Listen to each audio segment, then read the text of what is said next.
प्रधानमंत्री नरेंद्र मोदी जी का एक बयान आया था जिसको मैं पढ़ रहा हूं। उन्होंने अगर मैं गलत हूं तो आप कोट कर दीजिएगा, शायद दक्षिण कोरिया की राजधानी सोल में कहा था 2015 में।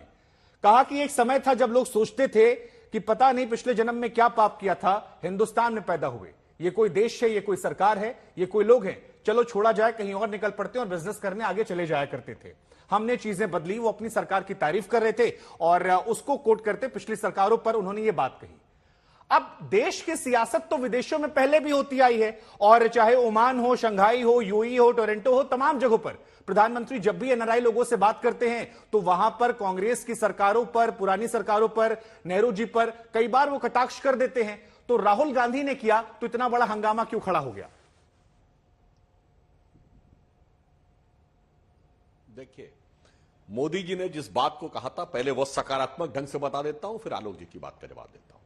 आजकल लोग भूल जाते हैं, सन 71 की बांग्लादेश की लड़ाई से पहले इंदिरा जी ने पूरे दुनिया में जाकर चर्चा की थी और भारत की गरीबी का चित्रण किया था और कहा था हम कितने गरीब देश हैं, हम इसको वहन नहीं कर सकते। पुराने लोगों को याद होगा, 5 पैसे का एक सेस लगा था, कोई भी सामान आप खरीदते थे 5 पैसा एक्स्ट्रा देना पड़ता था, जिसे बाद में मजाक में बांग्लादेश का टिकट कहा जाने लगा था कि आपको देना ही पड़ेगा। जिस जमाने में महात्मा गांधी गए थे इरविन से मिलने, तो वो आधी धोती पहन के गए थे और उन्होंने कहा था कि हाँ हमारा पूरा देश ऐसा। तो ऐसा नहीं कि वो देश का अपमान कर रहे थे, वो देश की वास्तविकता बता रहे थे। मोदी जी ने वो यथार्थ बताया था। परंतु शुभंकर जी, ये लोग तो वो हैं जो ये कहते हैं देश तो था ही नहीं कभी, अंग्रेजों ने आके देश बनाया। ये कहते हैं कि अकबर ने आके देश को बनाया।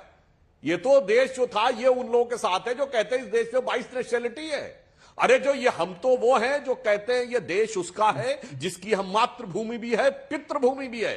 ये देश उसका है जो यहां पैदा हुआ और इसके पूर्वज भी मानता है कि यहीं पैदा हुए। और ये क्या कहते थे, ये देश उसका है, सरजमीने हिंद पर अक़वाम आलम के फिराक काफिले बसते गए, हिंदोस्तां बनता गया। देश को सराय मानते थे कि आके लोग सेटल होते गए। तो बहुत जमीन आसमान का अंतर है। तो ये हमारी बात उसमें नहीं समझ पाएंगे। मैं आज के कॉन्टेक्स्ट में आके बात करता हूं। यदि अभी मोदी जी के ऊपर भी शब्द बता दीजिए कि भाई कोई देश शांतिप्रिय हो सकता, बिल्कुल चीन जैसा मोदी जी ने कहा 2014 से पहले जो जिसने 30 लाख अपने लोगों को मरवाया। सुनिए, 30 आलोक जी मैं आ रहा हूं आपके पास। रिवॉल्यूशन में मरवाया, जिन्होंने, सर आपने अपने टर्न पे बोले दर्शकों के साथ बेहतर न्याय होता है। अब मैं अपनी बात पूरी कर लूं।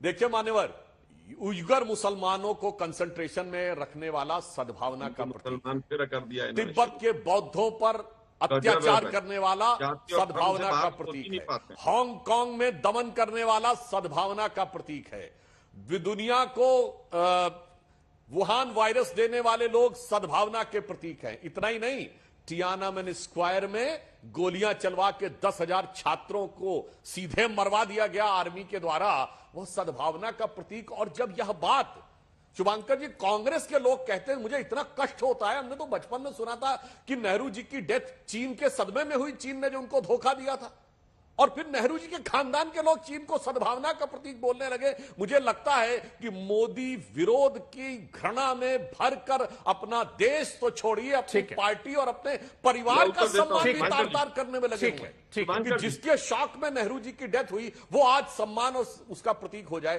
मुझे लगता है इससे ज्यादा बात। और एक तरफा प्यार पे एक लाइन और कहना, मैं सुनील जी आपके पास आऊंगा, लेकिन एक बार मैं आलोक जी क्योंकि इस पर रिएक्ट करना चाह रहे हैं, मैं उन्हें थोड़ा टाइम दे देता हूं। उसके बाद सुनील जी मैं आपके पास आऊंगा। इसी से जुड़ा एक सवाल मेरे पास आपके लिए भी है। आलोक जी आप बात पूरी कीजिए। देखिए, मुझे लगता है कि जिस तरह से आज भी आज तक पर एक अभी सांसद महोदय झूठ बोलकर चले गए, संबित पात्रा ने आज प्रेस कॉन्फ्रेंस की, उसमें 10 झूठ बोली और तमाम मीडिया चैनल्स ने कोई वेरिफिकेशन नहीं किया।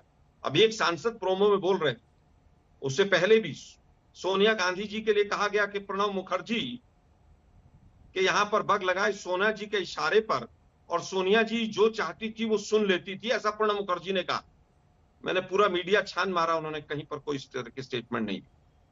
अभी भी उन्होंने कहा है, जो अभी पूर्व सांसद महोदय, जो पूर्व वक्ता थे मुझसे पहले, सांसद महोदय लोकसभा के दिल्ली से, वो कह रहे हैं सरकारी संपत्तियां इन्होंने ले ली। आज तक वेरीफाई भी नहीं करता है कौन सी सरकारी संपत्ति किसने ले ली। अगर नेशनल हेराल्ड के बारे में कोई चीज चल रही है तो नेशनल हेराल्ड की क्या संपत्तियां सरकारी संपत्तियां हैं क्या? फिर भी लेकिन आज तक चलाता है, इसलिए मीडिया के ऊपर सवाल खड़े होते हैं। अभी मोदी साहब के ऊपर आपने सवाल पूछा, शुभांकर जी, आपको उत्तर मिल गया होगा। 2014 से पहले आपका भी जन्म हुआ है, मेरा भी जन्म हुआ है। हमें शर्म नहीं आती है, शर्म आज आती है कि किस तरह से लोकतंत्र की नृशंस हत्या हो रही है। और अगर सही वक्तव्य इंदिरा गांधी जी ने दिया कि गरीबी का वहां पर बताया गया, तो आज राहुल गांधी जी ने सही देश की वस्तु स्थिति जो है, यथार्थ जो है, उसको विश्व के सामने रखा और विश्व भी इसको जानता है।